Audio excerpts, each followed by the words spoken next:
तो आगे हम लोग आज पढ़ने वाले हैं वो है केपलर का ग्रहीय गति का नियम, ठीक ना। तो न्यूटन के बारे में हम लोग पूरा पढ़ चुके हैं, पिछले चैप्टर में पढ़े और थोड़ा बहुत इस चैप्टर में भी जाने कि गुरुत्वाकर्षण का यदि कोई दाता है तो वो कौन है, न्यूटन है, ठीक ना। यहाँ आज हम लोग जानेंगे केपलर के बारे में। तो जितने भी ग्रह हैं, तो ग्रह अभी वर्तमान में कुल कितने हैं, 8 है, ठीक ना। और 8 ग्रह क्या करते हैं, सूर्य के चारों तरफ क्या करते हैं, चक्कर लगाते हैं, ठीक ना। 8 ग्रह क्या करते हैं, सूर्य के चारों तरफ चक्कर लगाते हैं। जो चक्कर क्या लगाते हैं, एक जो दीर्घवृत्ताकार पथ में चक्कर लगाते हैं जिसको इलिप्स कहते हैं, ठीक ना। जैसे मान चलो कि यहाँ एक सन है, उस चक्कर को इस क्रम में लगाते हैं ऐसे, ठीक ना। और कभी कभी क्या होता है, मान लो सन मान लो यहाँ आ गया इस कॉर्नर पे, चक्कर ऐसे लगाते हैं। पर ये लगाते हैं दीर्घवृत्ताकार, बेटा पूरा ऐसे गोल चक्कर नहीं लगाते हैं। कैसे लगाते हैं, दीर्घवृत्ताकार, इसको कहते हैं दीर्घवृत्ताकार पथ पे चक्कर लगाते हैं। तो ग्रह जो किस प्रकार चक्कर लगाते हैं, ग्रह पे कितना गुरुत्वाकर्षण बल लगता है, ग्रह की गति क्या होती है, ठीक ना, कब वो धीमा होता है कब वो तेज होता है, इस गति से रिलेटेड केपलर साहब क्या किए, कुछ नियम दिए, जिसको कहा गया केपलर के ग्रहीय गति का नियम। यानी कि केपलर भी क्या किए, 3 नियम दिए। ग्रह का पहला नियम, ग्रह का दूसरा नियम और ग्रह का तीसरा नियम, ठीक ना। वही आज हम लोग जानेंगे केपलर साहब ने किस प्रकार से कौन कौन से नियम दिए हैं, किस नियम में क्या बताया गया है और किस नियम के माध्यम से हमको क्या समझाया गया है और हमें उससे क्या सीख मिलती है। तो न्यूटन जो है धरती पर जो है गुरुत्वाकर्षण के बारे में बताएं, न्यूटन का पहला नियम, न्यूटन का दूसरा नियम और न्यूटन का तीसरा नियम, वो भी 3 नियम दिए। लेकिन उसका नियम कहाँ लागू हुआ, ठीक ना, धरती पे लागू हुआ। और वो जो ग्रह के बारे में कुछ नहीं बताए।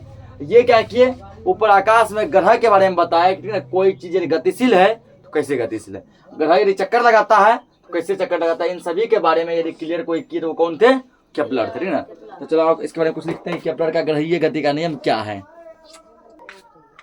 तो लिखो उसके अंदर, तो यहाँ लिखना है, ठीक ना। 16वीं शताब्दी में 16वीं शताब्दी में 16वीं शताब्दी तक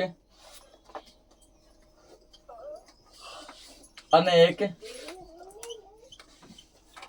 खगोल शास्त्री ने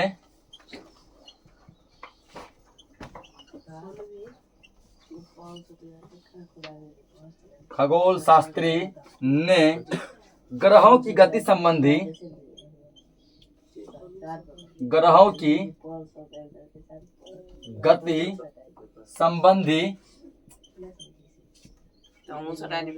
हलामर कीजिए संबंधी अनेक आंकड़े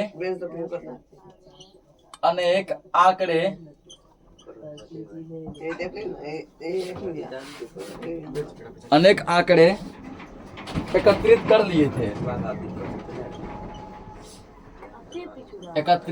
लिए थे,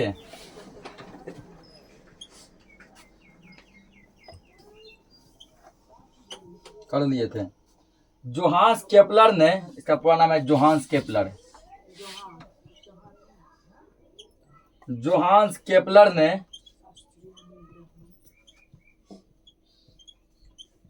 ने इन आंकड़ों के आधार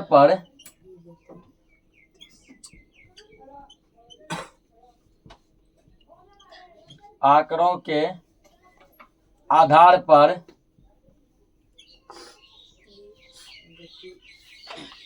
तीन नियमों का प्रतिपादन किया। 3 नियमों का प्रतिपादन किया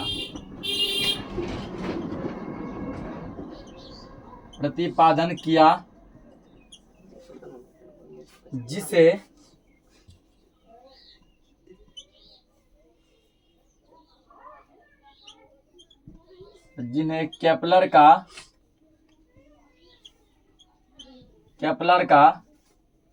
नियम कहा जाता है। केपलर का नियम कहा जाता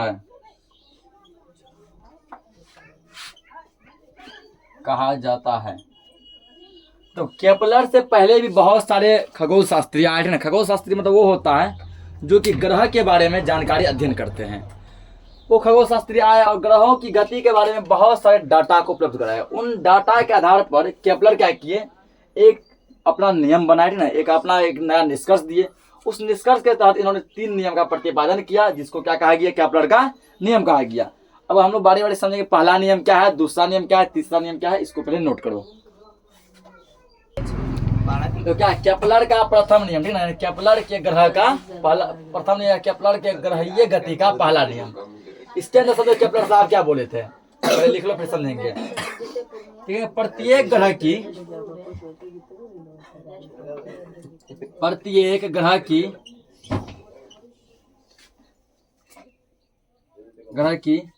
कक्षा एक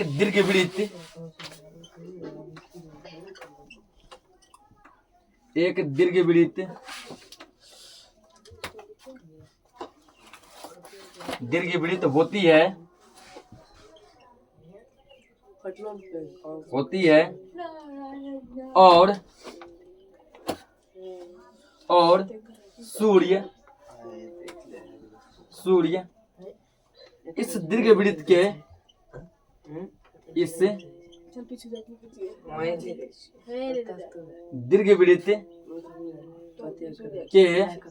अलावा कीजिए एक फोकस पर स्थित होता है। एक के बाद देखो ये क्या बोला, ठीक ना। तो केपलर साहब बोले कि प्रत्येक ग्रह की कक्षा क्या होती है, दीर्घवृत्त, जो बताए हुए। दीर्घवृत्त का मतलब है इलिप्स, क्या होता है, इलिप्स, यानी कि एक इलिप्टिकल होती है, इलिप्स के आकार का होता है दीर्घवृत्त, जो कि फिगर में दिखाए थे। और इसमें 2 फोकस होते हैं, कितने होते हैं, 2 फोकस। और सूर्य उसमें क्या होता है, किसी एक फोकस पर स्थित होता है, ठीक है ना। जैसे मान के चलो कि एक दीर्घवृत्त बनाते हैं, ये दीर्घवृत्त है ना, तो आप सही से बना लेना। एक दीर्घवृत्त है, इसमें क्या होता है, 2 फोकस होता है। एक मान लो यहाँ फोकस, इसको मान लो F1 फिलहाल नोट नहीं करना है। एक फोकस यहाँ पे, इसको क्या करते हैं, F2, ठीक है ना। एक फोकस ये हो गया F1, एक फोकस क्या हो गया, F2। इसी दोनों फोकस में से क्या होता है, सूर्य किसी एक फोकस पर स्थित होता है। कभी F1 पे होता है, कभी क्या होता है, F2 पे, ठीक है ना। और सूर्य क्या, सूर्य अपना स्थान नहीं बदलता है, सूर्य अपने जगह क्या होता है, फिक्स होता है। जैसे मान के चलो कि यहाँ पे सूर्य पहले है, ठीक ना, और क्या कर रही है, तो धरती उसका चक्कर लगा रही है। तो धरती जब चक्कर लगा रही है, ठीक, अभी मान के चलो धरती जैसे इस पार्ट पे है, यहाँ धरती जो होगा तो क्या होता है, ठंडी ज्यादा पड़ती है ना। अब जो ठंड का मौसम आने वाला है, हमारा पृथ्वी यहाँ के कहीं आसपास आएगा, ठीक ना। यहाँ सूर्य यहाँ पे है ना, पृथ्वी यहाँ होगा, ये मान लो यहाँ पे सन है और पृथ्वी यहाँ है। तो सन और पृथ्वी के बीच का डिस्टेंस क्या होता है, बढ़ जाता है। यहाँ पृथ्वी में चक्कर लगा, क्या हो गया, वो बढ़ गया। अब यहाँ से सूर्य का रोशनी जो है यहाँ बहुत कम पहुँचता है, क्या पहुँचता है, बहुत ही कम पहुँचता है। इतना कम पहुँचता है कि हमको इसके धूप का अनुभव तक नहीं हो पाता है ना, कि धूप आया भी है, जिसके कारण हमको ठंड ज्यादा लगती है। और गर्मी के मौसम में क्या होता है, सूर्य कुछ मतलब यहाँ होता है, यहाँ सूर्य नहीं, पृथ्वी यहाँ होती है, ठीक ना। पृथ्वी यहाँ है, सन यहाँ है, जहाँ से टोटल रोशनी पड़ता है ना, रोशनी ज्यादा पड़ता है, जिसके कारण कि उस रोशनी में क्या होता है, गर्माहट होता है ना, पूरा हिटनेस होता है। हमको क्या होता है, वो रोशनी जो है, धूप जब बहुत तेज लगता है, ऐसा लगता है कि गर्मी का मौसम अब आ गया, गर्मी खूब लगता है। और जब यहाँ माला आता है तो मिडल होता है, वसंत ऋतु होता है, यहाँ तो बराबर रोशनी पड़ता है ना ज्यादा गर्मी लगता है, ना ज्यादा क्या लगता है, ठंडी। अभी वर्तमान में सूर्य आने वाला है, वो कुछ यहाँ आने वाला नहीं, यहाँ का आने वाला है, जिसके कारण अल्लाह मर कीजिए, जिसके कारण यहाँ क्या होता है ना, सूर्य की रोशनी बहुत दूर पर, डिस्टेंस काफी हो जाता है। डिस्टेंस होने के कारण रोशनी बहुत ज्यादा नहीं पहुँच पाता है, जिसके कारण ठंड के मौसम में जो ना धूप बहुत कम लगता है और ठंडा अधिक लगता है, ठीक है ना। ये क्या बोला इसमें, ये बोले कि प्रत्येक ग्रह की ना, हर एक ग्रह का अपना कक्षा होता है। ये मान लो पृथ्वी का हो गया, इसी प्रकार जो है बुध ग्रह उसका बनावट है, शुक्र ग्रह है उसका बनावट है, ठीक ना। यूरेनस है उसका बनावट है, नेपच्यून है उसका भी एक कक्षा है, इसको क्या कहते हैं, कक्षा कहते हैं, ठीक ना। प्रत्येक एक कक्षा होता है, वो कक्षा के साथ दीर्घवृत्त होता है। इसमें 2 फोकस होते हैं, सूर्य इन्हीं दोनों फोकस में से किसी एक फोकस पर स्थित होता है, ठीक ना। जैसे मान लो समझ के 2 फोकस। अब जैसे मान चलो कि सूर्य हम मान लेते यहाँ पर है,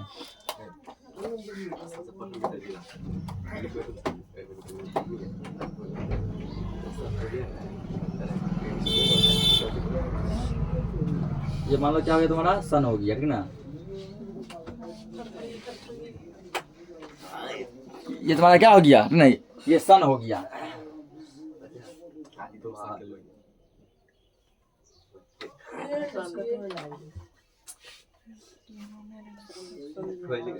ये हो गया सूर्य, ठीक ना। उसके बाद जैसे मान लो कोई ग्रह जो है, सूर्य पीला होता है। ये मान लो सूर्य हो गया। यहाँ पर मान लो कोई एक ग्रह है, ठीक ना। यहाँ पर क्या कोई एक ग्रह है जो कि इसका है, जो कि सूर्य के साथ अब क्या कर रहा है, चक्कर लगा रही है, ठीक ना। कोई ग्रह है जो कि सूर्य के साथ मान लो पृथ्वी ही जैसे है, तो ग्रह क्या होगा, सूर्य से छोटा होगा, ये मान लो ग्रह हो गया।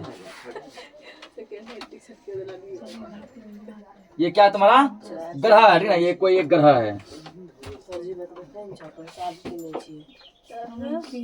ये ग्रह है जो कि सूर्य के साथ क्या कर रहा है, चक्कर लगा रहा है, ठीक ना। अभी जैसे मान लो यहाँ है ये ग्रह, फिर कहाँ जाएगा, यहाँ जाएगा, ये यहाँ जाएगा, यहाँ जाएगा, घूमते घूमते फिर यहाँ भी आएगा, फिर यहाँ आएगा, ठीक ना। जब कोई ग्रह अपने स्थान से चलना प्रारंभ करता है, चलते चलते फिर से जब वो उस स्थान में पहुंच जाता है, 1 साल कहलाता है उसके अकॉर्डिंग, ठीक ना। अगर मान लो पृथ्वी, ये ग्रह मान लो पृथ्वी, ये ग्रह मान लो पृथ्वी ही है, ये ग्रह क्या है, मान लो पृथ्वी ही है, ठीक ना। तो पृथ्वी क्या किया, मान लो अपने इस स्थान से मान लो आज से चलना प्रारंभ किया, आज मान लो 1 जनवरी है, ठीक है ना। तो चलना प्रारंभ किया, यहाँ जब चलना ये प्रारंभ करेगा, चलते चलते चलते चलते फिर से जब यहाँ पहुंचेगा तो पता चलेगा 1 जनवरी 2025 से जो है एक उसको यहाँ तक पहुंचने में 1 जनवरी 2026 हो गया, ठीक है ना। यानी कि सूर्य के चारों तरफ जो है चक्कर काटने में जो पृथ्वी को समय लगता है वो लगता है 365 दिन 6 घंटा। कितना लगता है, 365 दिन 6 घंटा। जैसे यहाँ से है, जहाँ चलते चलते फिर से जब इसी पॉइंट में पहुंचेगा वो अपना पृथ्वी, तो 365 दिन 6 घंटा। जैसे मान के चलो, ठीक ना, कि 2025 में हो गया 365 दिन 6 घंटा, 2026 में फिर हुआ 365 दिन 6 घंटा, 612 घंटा हुआ। फिर 2027 में हुआ 365 दिन 6 घंटा, तो 365 दिन 1 साल बना लिया, 6 घंटा जमा हो गया, कितना घंटा हो गया, 18 घंटा हो गया ना। फिर 2028 में होगा 365 दिन 6 घंटा, तो 365 दिन बना लिया, एक साल बना लिया ना। और 6 घंटा वो जमा हो गया 24 घंटा। और हम जानते हैं कि 24 घंटा बराबर होता है 1 दिन, होता है ना। तो वो जाके 365 दिन 1 साल जुड़ जाता है, वो जाता है 366 दिन, उसको हम लोग कहते हैं लीप ईयर।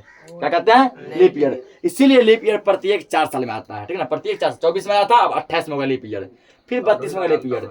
लीप ईयर पहचाने का तरीका है, जो भी साल चल रहा है, 2025 चल रहा है अभी, 4 से भाग लगा, देखो पूरा कट जाएगा, वो साल लीप ईयर है, नहीं कटेगा, लीप ईयर नहीं है। तो 25 पूरा नहीं कटेगा, 24 कटेगा, 24 कट जाएगा, 26 भी नहीं कटेगा, 27 भी नहीं कटेगा, 28 भी कट जाएगा, ठीक है ना।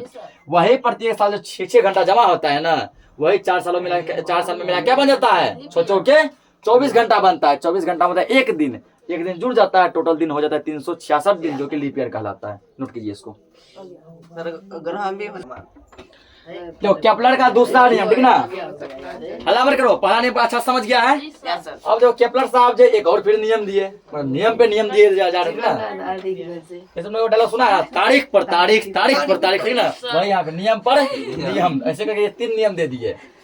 दूसरा नियम कहता है इसका, लिखो यहाँ पे, सूर्य तथा ग्रह को, सूर्य तथा ग्रह को मिलाने वाली रेखा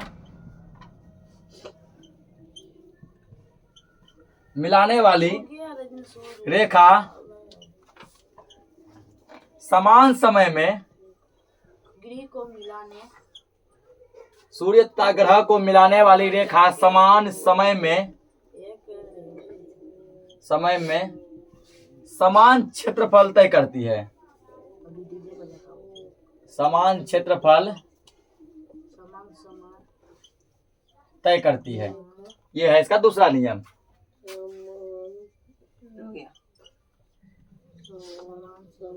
सूर्य और ग्रह को मिलाने वाली जो रेखा है वो समान समय में समान क्षेत्रफल क्या करती है, तय करती है, ठीक ना। इसको आप फिगर के माध्यम से हम लोग समझते हैं, तो फिगर के माध्यम से समझते हैं हम लोग इसको। तो जैसे देखो सर, ऐसे फिगर बनाएंगे, हाँ यहाँ बता रहे हैं, एक माने फिर इलिप्स बनाएंगे को, इलिप्स, इलिप्स का इंग्लिश नाम इलिप्स है, ठीक ना। हिंदी में क्या कहते हैं, तो दीर्घवृत्त कहते हैं। क्या कहते हैं, दीर्घवृत्त। यहाँ पे मान के चलो एक डॉट डॉट डॉट डॉट एक लाइन क्रिएट करते हैं, ये काल्पनिक रेखा है। काल्पनिक मतलब वाट ना, ये रेखा वहाँ होता नहीं है हकीकत में, हम लोग बस ऐसे ड्रॉ किया, ठीक ना। अब इसमें मान लेते हैं कि दो फोकस तो होगा यहाँ पे, F1 वो क्या होगा F2, ठीक ना। तो सपोज करते हैं, हल्ला मत कीजिए, ध्यान समझिए। अब मान लो कि यहाँ पर क्या है, मेरा सन है, यहाँ क्या है, सन है, सूर्य है, ठीक ना।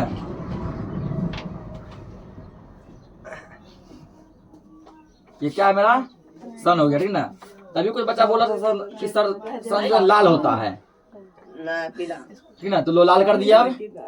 अब तो खुश है ये,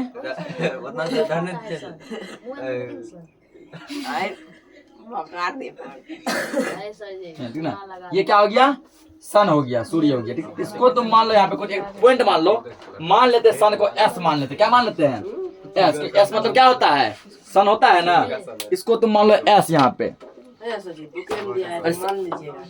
कुछ हो तो मान सकते, पी क्यू आर कुछ भी ले सकते। एस क्यों लिए, एस मतलब सन, एस मतलब सन, सन मतलब सूरज, ठीक ना। एस मान लिए। उसके बाद मान लीजिए यहाँ पे कोई ग्रह पहले था, ठीक ना।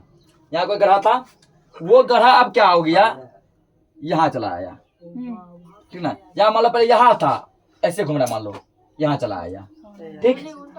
तो यहाँ जब चला आया ये, इसको यहाँ से रेखा का मिलान करो तुम, ठीक ना।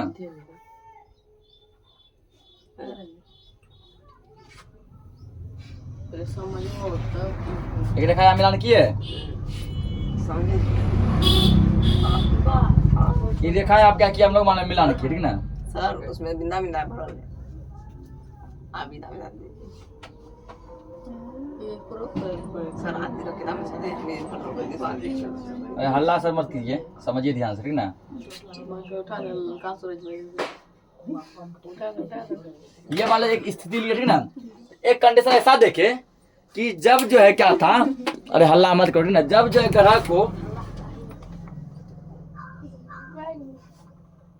यहाँ मान लो कोई ग्रह ए पॉइंट पर था, ठीक ना। उसको जो है बी तक जाने में, ठीक ना, ए से बी तक जाने में कुछ इतना क्षेत्रफल बना, और कुछ तो समय लगा होगा, ठीक ना। 1 दिन लगे, 2 दिन लगे, 1 महीना लगे, 2 महीना लगे, 6 महीना लगे, कुछ तो समय लगा होगा। ऐसा नहीं जस्ट चला आया होगा, ठीक ना। चाहे 1 सेकंड ही क्यों ना लगे, 1 मिनट ही क्यों ना लगे, कुछ ना कुछ समय लगा होगा। ए से बी तक जाने में चाहे 1 मिनट ही लगे, 1 सेकंड लगे, 1 दिन, 1 साल काहे लग जाए, 1 महीना है, कुछ हो लगे, समय लगा होगा।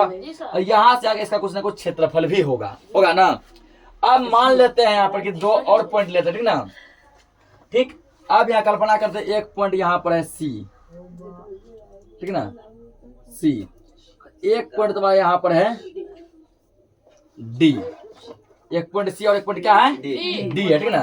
तो इन दोनों को भी हम लोग क्या करते हैं, मान लो मैच कराते हैं। तो इसको मान के चलो यहाँ से मिलान करना है, ठीक ना। इसको भी कलर कर दो यहाँ पे।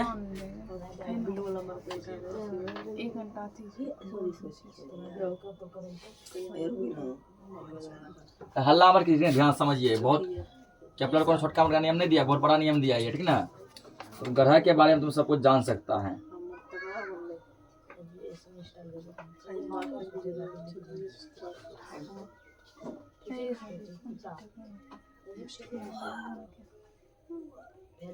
हो गया ये कलर, ठीक ना। अब ऐसे मान चलो, ठीक ना, हम यहाँ 2 कंडीशन लिए, वाकई में रियल सन है, लग रहा है ना। अब यहाँ मान लो 2 कंडीशन लिए। कंडीशन ए लिए, कंडीशन पहला लिए कि कोई ग्रह ए पॉइंट पर था, उसको बी तक जाने में कुछ ना कुछ समय लगा होगा, और ये कुछ ना कुछ ये क्षेत्रफल थे, क्या कुछ ना कुछ जगह बना होगा ना, कुछ ना कुछ जगह में कुछ ना कुछ क्षेत्रफल हुआ। अब मान के चलते, ठीक ना। फिर जो है 6 महीना बाद हमको मन हुआ हो, एक कंडीशन और ले लेते हैं। 6 महीना बाद क्या हुआ देखते हैं कि जब तक हमको ख्याल है कि एक कंडीशन और लेते हैं, तब तक वो जो ग्रह जो है सी पॉइंट पे पहुंच चुका था। क्या पहुंच चुका था, और यहाँ से हम उसको काउंट करना स्टार्ट किए। तो सी से डी तक जाने में, ठीक ना, कुछ ना कुछ तो समय लगा होगा। यहाँ जगह घट गया, दूरी क्या हो गया, घट गया, तो क्षेत्रफल बढ़ा हुआ दिख रहा है। यहाँ दूरी ज्यादा था, क्षेत्रफल कम दिख रहा है ना। यहाँ दूरी क्या था, कम, ज्यादा, क्षेत्रफल कम दिख रहा था। दूरी है कम, क्षेत्रफल ज्यादा दिख रहा है, ठीक है। लेकिन दोनों क्षेत्रफल का जो माप होगा ना वो सेम होगा। वो क्या होगा? सेम होगा। वही आप बोला यहाँ कुछ ना कुछ क्षेत्रफल होगा, कुछ ना कुछ क्षेत्रफल यहाँ भी होगा। अब आ जाओ यहाँ पॉइंट पर। सूर्य तथा ग्रह को मिलाने वाली रेखा, रेखा मिला रही है, समान समय में समान क्षेत्रफल तय करती है। अगर समझ लो कि ना, अगर मान लो एक दिन में ये जो है 100 मीटर स्क्वायर क्षेत्रफल बनाया, ठीक ना, तो यहाँ पर भी एक दिन में जो है क्या होगा, 100 मीटर स्क्वायर क्षेत्रफल ही बनेगा। जैसे मान लेते ये घटना मान लीजिए, जैसे तुम जो है कोनो महीना मान लेते हैं, कुछ मान लेते हैं, ये घटना वाला मार्च महीने का, ठीक ना। तो मार्च महीने में क्या देखे, एक दिन में जो यहाँ पे क्षेत्रफल तय किया वो 100 मीटर स्क्वायर मान लेते हैं, ठीक। ये घटना मान लेते हैं हम लोग की कब का है, फॉर एग्जाम्पल ये बहुत गर्मी का महीना, बगल महीना सूर्य जून महीना का है ना। ये देखो जून महीना में, जून जुलाई में जाता है हमारे उत्तरी भारत में जो है बहुत ही कड़ाके गर्मी पड़ती है ना। उस टाइम हमारा पृथ्वी जो कुछ यहाँ रहती है और सूर्य जस्ट उसके नजदीक होता है, जिसके कारण वो पूरा दिन क्या करता है, पूरे आग उगल देता है पृथ्वी पर ना, पुष्टांग गर्मी पड़ता है। और अब जो महीना आने वाला है दिसंबर जनवरी, अब पृथ्वी कुछ यहाँ होने वाली है, जिसके कारण कि इसका रोशनी बहुत कम पहुंच पाता है। दूरी ज्यादा है ना, दूरी क्या है ज्यादा, डिस्टेंस ज्यादा होने के कारण अब पृथ्वी हमारी यहाँ होगी, ठीक ना। दिसंबर जनवरी में अभी यहाँ पे है, यहाँ दिसंबर जनवरी में यहाँ तक पहुंच जाएगा, जिसके कारण ये दूरी पूरा बढ़ जाता है। अब बताओ यहाँ जल्दी सूर्य का रोशनी पहुंचेगा कि यहाँ पहुंचेगा? स्वाभाविक तो यहाँ पहुंचेगा। तो जब पृथ्वी यहाँ होगा गर्मी तब ज्यादा पड़ेगा कि यहाँ जब पड़ेगा? यहाँ कि पूरे गर्मी आ रहा है। और ठंडी कब? यहाँ कम पहुंचे, ठंडा पहुंचेगा, ठीक ना। अब मान लेते ये महीना मान के चलो ये है तुम्हारा जून जुलाई का, जून जुलाई में जब काउंट डाउन किया तब भी क्या देखे कि समान समय एक दिन में वो उतना ही क्या किया, तो क्षेत्रफल तय किया जितना यहाँ तय किया था, ठीक है ना। दोनों क्षेत्रफल क्या हो गया, बराबर हो गया। अब नीचे चलो यहाँ कुछ इसके नीचे लिख लेते हैं हम लोग, ठीक है। अच्छा समझ गया ना, यहाँ पे लिखो अब ना कि यदि ए से बी तक गति करने में, यदि ए से बी तक गति करने में, समझ लीजिए गति करने में, ठीक ना, गति करने में लगा समय, लगा समय सी से डी तक गति करने में, सी से डी तक गति करने में लगे समय के बराबर है, लगे समय के क्या है, बराबर इक्वल है, समान है। देखो ए से बी तक उसको जितना समय लगा गति करने में उतना ही सेम समय लगा सी से डी तक गति करने में ना। अगर बराबर है तो बराबर है तो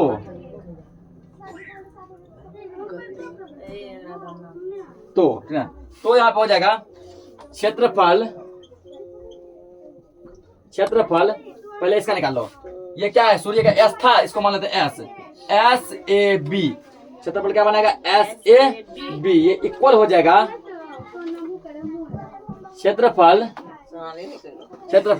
क्या है, एस सी डी है ना। क्षेत्रफल क्या है, एस सी डी, इसके इक्वल, दोनों क्षेत्रफल आपस में क्या होगा, इक्वल, एस ए बी और एस सी डी। इसको नोट कीजिए। अब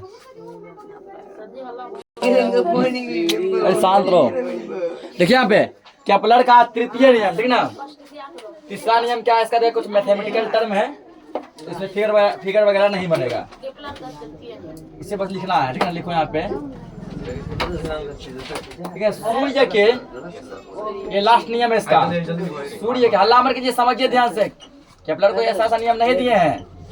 सूर्य के किसी ग्रह की, अभी केपलर के माध्यम से तुम जाना कि इलिप्स में दो फोकस होते हैं, जाना ना, एक यहाँ एक यहाँ, और सूर्य किसी एक फोकस होता है, कभी F1 पर कभी F2 पर। सूर्य के किसी ग्रह की औसत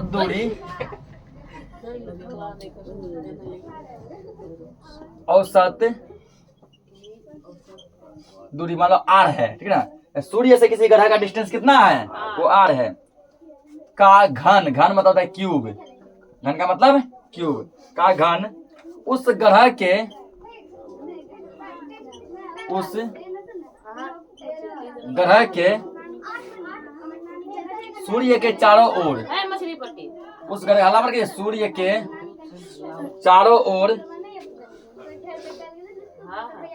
उस ग्रह के सूर्य के चारों ओर परिक्रमण काल, इसको मान लो टी, परिक्रमण काल यानी कि परिभ्रमण करने में जो लगा समय, ठीक ना, वह चारों ओर घूमने में, परिक्रमण काल टी, ठीक ना, परिक्रमण काल टी के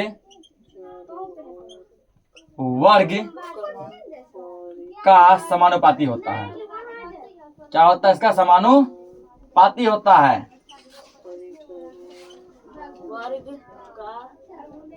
ठीक ना, पहले इसको नोट करो, नहीं तो इसका मैथमेटिकल टर्म आपको समझ में नहीं आएगा। इसको ध्यान से पढ़ो, क्या लिखा गया? सूर्य के किसी ग्रह की औसत दूरी, ठीक ना, मान लेते हैं ये बनाना नहीं, इसे फिगर मान लो ये इलिप्स है, ठीक, तो यहाँ मान लो सन है, ठीक ना, यहाँ मान लो एक ग्रह है, इस ग्रह को मान लो अर्थ, हमारी मान लो अपना ही ग्रह है, ठीक ना, ये पृथ्वी है, इसके बीच का ये डिस्टेंस जो कितना है? आर है। कितना डिस्टेंस है? आर है। तो कह रहा है कि आर का जो घन होगा, आर का जो घन होगा यानी क्यूब, ठीक ना, उस ग्रह के, ध्यान समझना, आर का जो घन होगा, घन मतलब क्या होता है? क्यूब।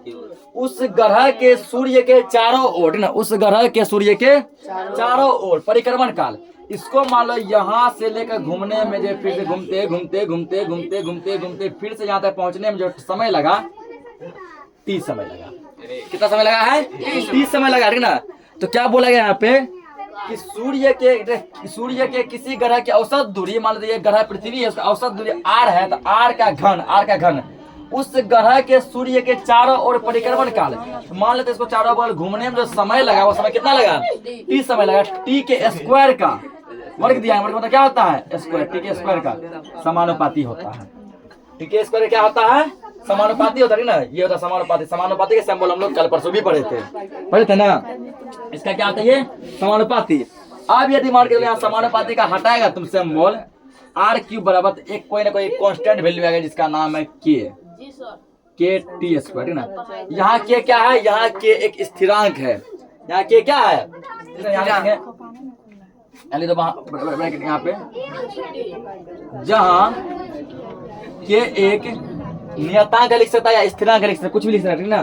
नियतांक और स्थिरांक एक के बात है, ठीक ना। ये लिख दो, यहाँ के एक नियतांक है, ये क्या है? नियतांक है, या लिख दो के एक स्थिरांक है, एक के बारे में कांस्टेंट वैल्यू है।